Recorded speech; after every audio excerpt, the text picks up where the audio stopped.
Hello students, कैसे हैं आप सब। हमने लास्ट वीडियो में पॉलिनोमियल की एक्सरसाइज 2.3 की थी, जिसमें हमने रिमाइंडर थ्योरम के कंसेप्ट को समझा था। अब ये जो आपकी नेक्स्ट एक्सरसाइज है, इसमें हम समझेंगे फैक्टर थ्योरम। दोनों ही थ्योरम आपस में एक दूसरे से सिमिलर हैं। चलिए देखिए फैक्टर थ्योरम क्या है। Factor theorem is if px is a polynomial of degree n greater than equal to 1 and a is any real number. यही सेम कंसेप्ट आपका रिमाइंडर थ्योरम में भी था। अब जब px कोई पॉलिनोमियल है और आप उसको लीनियर पॉलिनोमियल से डिवाइड करते हैं तो रिमाइंडर हमारा क्या होता था, p ऑफ a होता था। अब इधर ये फर्स्ट पार्ट कह रहे हैं x minus a is a factor of px if p of a equal to 0। देखिए अगर ये आपका इसका फैक्टर है तो रिमाइंडर 0 ही आएगा, क्योंकि फैक्टर का मतलब होता है ये इसको पूरा डिवाइड कर रहा है इसको। अब जैसे मैंने आपसे कहा 8 डिवाइडेड बाय 2, आप सभी को पता है 2 जो है वो 8 का फैक्टर है, क्योंकि 2 8 को पूरा डिवाइड करता है। तो जब मैं 8 को 2 से डिवाइड करूँगी तो उस केस में मेरे पास रिमाइंडर क्या आता है, 0। तो सेम कंसेप्ट आपका पॉलिनोमियल में भी है। अगर ये px पॉलिनोमियल और x माइनस ए उसका फैक्टर है तो ये p of a equal to 0 का मतलब है रिमाइंडर इक्वल टू 0। यही तो आपने रिमाइंडर थ्योरम में सीखा था। अगर ये इसको डिवाइड करेगा तो रिमाइंडर किसके इक्वल होता है, p ऑफ a के इक्वल होता है। तो अगर ये इसका फैक्टर है तो p of a equal to 0, it means remainder equal to 0। अब इसके सेकंड कंडीशन क्या कह रहा है, p of a equal to 0। p of a का मतलब है रिमाइंडर। अगर रिमाइंडर 0 है तो इसका मतलब क्या है, ये इसको पूरा डिवाइड कर रहा है, इसका मतलब है x minus a is a factor of px। Children एक ही कंसेप्ट है, आपको सबको पता है कि अगर आप एक पॉलिनोमियल को दूसरे पॉलिनोमियल से डिवाइड करते हैं और अगर सेकंड पॉलिनोमियल फर्स्ट पॉलिनोमियल को पूरा डिवाइड करेगा तो रिमाइंडर आपका क्या आएगा, 0। चलिए इसी कंसेप्ट को जब हम क्वेश्चंस में करेंगे तो आपको बहुत अच्छे से समझ में आएगा। फर्स्ट क्वेश्चन देखिए क्या है, determine which of the following polynomial has x plus 1 a factor.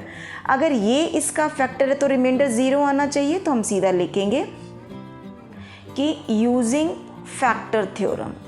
जब आपका फैक्टर का कंसेप्ट आएगा ना बेटा तो आप फैक्टर थ्योरम लिख दीजिएगा, यूजिंग फैक्टर थ्योरम। अगर आपका ये इसका फैक्टर तो रिमाइंडर 0 होना चाहिए।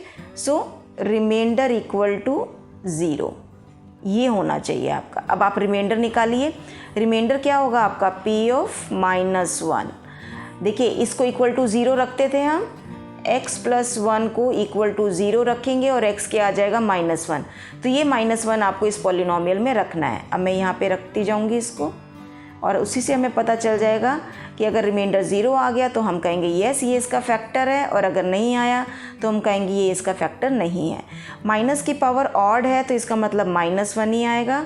इवन पावर है तो ये +1 हो जाएगा, -1 + 1। तो -1 + 1 कट गया, -1 + 1 कट गया, ये आपके पास 0 आ गया। रिमाइंडर 0 आ गया तो इसका मतलब है this is implies x plus 1 is a factor of px। आगे समझ में बेटा आपको रिमाइंडर निकालना है। अगर रिमाइंडर 0 हो जाएगा तो आप कह सकते हो कि yes it is a factor of this. Using the remainder theorem, आपने फैक्टर थ्योरम, आपने रिमाइंडर अगर 0 आ रहा है तो ही आप कहोगे कि ये इसका फैक्टर है, नहीं तो नहीं। अब इस क्वेश्चन में भी चेक कर लेते हैं, रिमाइंडर निकालते हैं हम।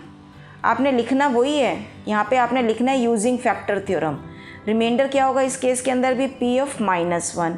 अब p ऑफ -1 क्योंकि हर एक पॉलिनोमियल को आप x प्लस 1 से ही डिवाइड कर रहे हैं।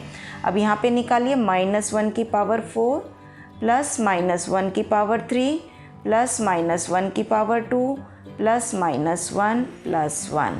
सो -1 की पावर इवन है तो यहाँ 1 हो गया, ये ऑड पावर है तो माइनस आ गया, इवन पावर है फिर से +1 आ गया, -1 + 1। ये आपका कैंसिल हो गया, ये आपका कैंसिल हो गया और ये 1 आ गया। अब रिमाइंडर 0 नहीं आ रहा है, so this is implies x plus 1 is not a factor of px। I hope आपको ये क्वेश्चन समझ में आ गया होगा चिल्ड्रन। अगर आपका रिमाइंडर 0 आएगा तभी आप उस केस में उसको कहोगे कि ये फैक्टर है। अब इसका थर्ड पार्ट चिल्ड्रन आप खुद से करिए, मैं फोर्थ पार्ट आपको करके दिखा देती हूँ। ये वाला पार्ट आपने करना है खुद से। चलिए इसके अंदर देखते हैं। पी ऑफ आपने क्या निकालना है, -1। आप निकालिए -1 की पावर 3 -1 की पावर 2 2 + √2 मल्टीप्लाई बाय -1 + √2। ठीक है, अब इसको सॉल्व करेंगे तो -1 की पावर 2 मीन्स 1 और बाहर माइनस है तो यहाँ पे फिर माइनस आएगा। आप इस -1 को इस माइनस से करेंगे तो प्लस हो गया 2 + √2 and then here it is +√2। देखिए इस माइनस को मैंने इस माइनस से मल्टीप्लाई कर दिया क्योंकि ये तीनों ही मल्टीप्लाई हो रहे हैं, ये और ये। आप माइनस को माइनस से मल्टीप्लाई करेंगे तो प्लस आ गया, 1 को आप इस पूरे एक्सप्रेशन से मल्टीप्लाई करेंगे तो सेम एक्सप्रेशन आ जाएगा। आपके पास आ गया -1 और -1 -2, ब्रैकेट खोल लीजिए। बाहर प्लस का साइन है तो कोई साइन चेंज नहीं होगा। आपके पास ये आ गया +√2, ये दोनों कैंसिल हो गए। अब 1√2 और 1√2 कितना हो जाएगा, 2√2। अब रिमाइंडर 0 नहीं आ रहा है, आप लिखोगे remainder is not 0, not equal to 0, therefore x + 1 is not a factor। I hope आपको ये समझ में आ रहा होगा कैसे हम लोगों ने इन क्वेश्चंस को करना है। Is not a factor. अब इसके बचे हुए पार्ट बेटा बिल्कुल सेम इसी तरीके से आप खुद से करिएगा। चलिए अब हम नेक्स्ट क्वेश्चन देख लेते हैं। Question number 2, use the factor theorem to determine whether gx is a factor of px in each of the following case. आपको फिर से चेक करना है कि क्या ये इसका फैक्टर है, इसका मतलब आपको रिमाइंडर ही निकालना है। तो आपने यहाँ पे gx को इक्वल टू 0 यहाँ साइड पे ही कर लिया कीजिए। x + 1 = 0, x आ गया -1। ठीक है, देयरफॉर आपको चेक निकालना क्या है, यूजिंग द आप हमेशा ये लिखेंगे यूजिंग रिमाइंडर थ्योरम या यूजिंग फैक्टर थ्योरम, क्योंकि ये कंसेप्ट आपका फैक्टर थ्योरम का यूज़ हो रहा है यहाँ पे। फैक्टर थ्योरम पी ऑफ आपने क्या निकालना है, -1। अब इसमें जहाँ जहाँ पर भी x है वहाँ पे माइनस रखते जाइए। अब मैं आपको बार बार ये नहीं बताऊंगी कि माइनस की पावर क्या है और आपका उसका रिज़ल्ट प्लस में आएगा या माइनस। आप इसको ध्यान से समझिए। पावर -3 है तो ये -2, पावर 2 है, इवन नंबर है तो 1, -2 और -1 मल्टीप्लाई करेंगे 2 -1, +2 और -2 कैंसिल हो गया, +1 और -1 कैंसिल, 0 आ गया, रिमाइंडर 0 आ गया। तो इसका मतलब है this is implies that gx is a factor of px। Children ये सबको समझ में आ गया होगा। ये क्वेश्चन बहुत आसान है, इसको आपको ऐसे ही करने हैं। चलिए एक क्वेश्चन और इसका कर लेते हैं हम। सॉरी, इसका बाकी के पार्ट्स एक बारी चेक कर लेते हैं हम। इसके और भी कोई पार्ट हैं तो हम उसमें से अगर ज़्यादा पार्ट हैं तो एक पार्ट में और कर देती हूँ, बाकी आप खुद से कर लीजिएगा। सेकंड पार्ट देखते हैं। फिर से हमें क्या निकालना है, gx को इक्वल टू 0 रख दीजिए, x + 2 = 0। तो x क्या आ गया, -2। तो यूजिंग फैक्टर थ्योरम, आप हमेशा लिखो यहाँ पे फैक्टर थ्योरम। आप सबसे पहले क्या निकालोगे, p ऑफ -2 की पावर 3। अब जहाँ जहाँ पर भी x है उसकी जगह रिप्लेस करते जाइए -2 से। ठीक है, यहाँ मैंने रिप्लेस कर दिया। -2 को 3 बारी करूँगी, 2 2 ज़ा 4, 4 2 ज़ा 8, माइनस का साइन ही आएगा। 2 2 ज़ा 4, 4 3 ज़ा 12, प्लस का हो जाएगा क्योंकि माइनस की पावर 2 है। 3 - 2 ज़ा -6 एंड +1। अब आप देखिए ये माइनस का है और ये माइनस का। 8 और 6 को ऐड करूँगी तो -14, 12 और 1 को ऐड करूँगी तो +13। 14 में से 13 गया -1, which is not equal to 0। अब ये 0 के इक्वल नहीं आ रहा है, इसका मतलब है कि वो आपका पॉलिनोमियल नहीं है। So this is implies gx is not a factor of px। ये अगर आपका 0 आएगा तभी फैक्टर। अब चिल्ड्रन इसका जो थर्ड पार्ट है ये आप खुद से ट्राई करिए, देखिए बिल्कुल सेम है। आपने यहाँ पे इसको x - 3 को इक्वल टू 0 रखना है, x आपके पास 3 आ जाएगा। और अब आपको यहाँ पे क्या निकालना है, p ऑफ -3 निकालना है। और अब आप इसको सॉल्व कर लीजिएगा, आपका आंसर आ जाएगा। चलिए अब हम नेक्स्ट क्वेश्चन को करते हैं। Next question is your question number 3।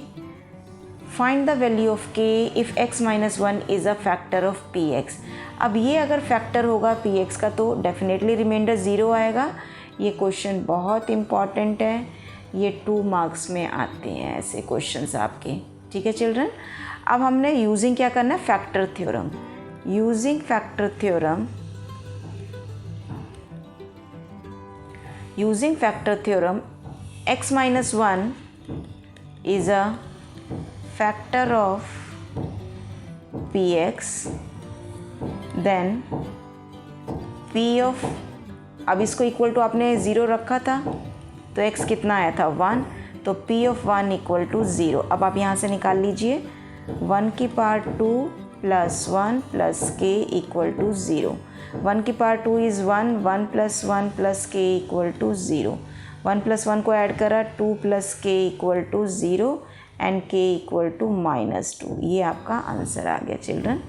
ठीक है, चलिए अब इधर भी हम चेक कर लेते हैं बिल्कुल ऐसे ही। Using factor theorem, using factor theorem p of 1 equal to 0, क्योंकि आप हर एक पॉलिनोमियल को इसी से डिवाइड कर रहे हैं तो आपके पास ये आ जाएगा 2 of 1 की power 2 plus k into 1 plus √2 equal to 0। अब ये आ गया 2 plus k plus √2 equal to 0। अब ये दोनों टर्म आप दूसरी साइड पे शिफ्ट कर दीजिए तो k हो जाएगा -2 माइनस √2, माइनस का साइन कॉमन निकाल लीजिए 2 प्लस √2। ये आपका आंसर आ गया चिल्ड्रन। आई होप आपको आज की क्लास समझ में आ रही है। ये अगर आपको मेरी ये वीडियो अच्छी लग रही है बेटा तो आप अपने फ्रेंड्स के साथ शेयर कीजिए और इस वीडियो को लाइक कीजिए। Thank you for watching this video. Bye bye.